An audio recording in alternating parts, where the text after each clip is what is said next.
hoping that this is not going to be a repeat of that with regards to flooding in the southeast. This is potential tropical cyclone 9.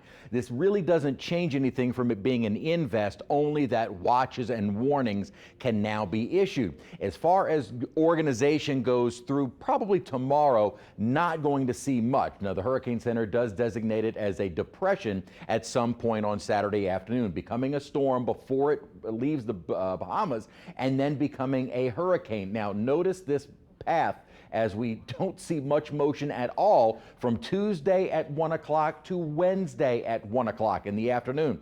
There is a lot of differences in the models with regards to the future. Next several days, likely to continue to see basically an almost due north motion. It's going to be after that that we start to see some questions. So as I mentioned, that designation of potential tropical cyclone allows for tropical storm warnings, parts of the Bahamas and Turks and Caicos, rest of the Bahamas under tropical storm watches. No watches or warnings yet for the southeast coast, but that will come through the weekend as we will start to see maybe a little bit more agreement in the models.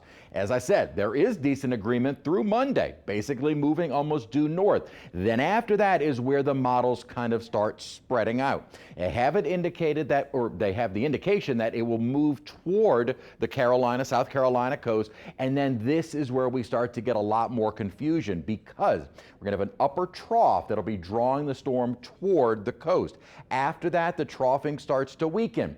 Does Umberto start pulling the storm back out to sea, or does it just kind of sit and what is left over kind of eventually move inland a bit? That's where the questions remain, and that is huge with regards to rain totals for the Carolinas up into Virginia, Georgia as well. And there are definite signals of that being drawn out to sea, which would be ideal. There are few signals for that easterly motion from the Euro and the GFS, but they're there. More agreement certainly with it moving toward the coast. Whether or not it moves right inland or just kind of sits off the coast before moving inland is the big question. And the Euro kind of shows this pretty well. Again, some organization through the weekend.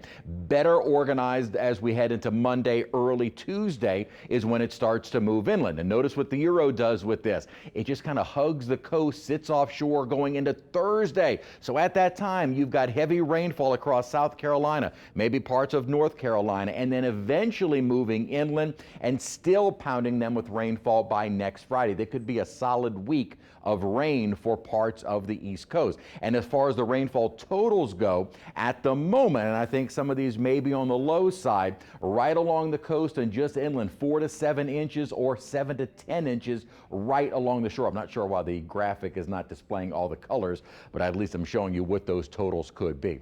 Again, that'll be something we watch very closely. This does not look like it's going to be a strong hurricane, although crazier things have happened. Looks more likely to be a major rainmaker for them. We'll be watching this closely.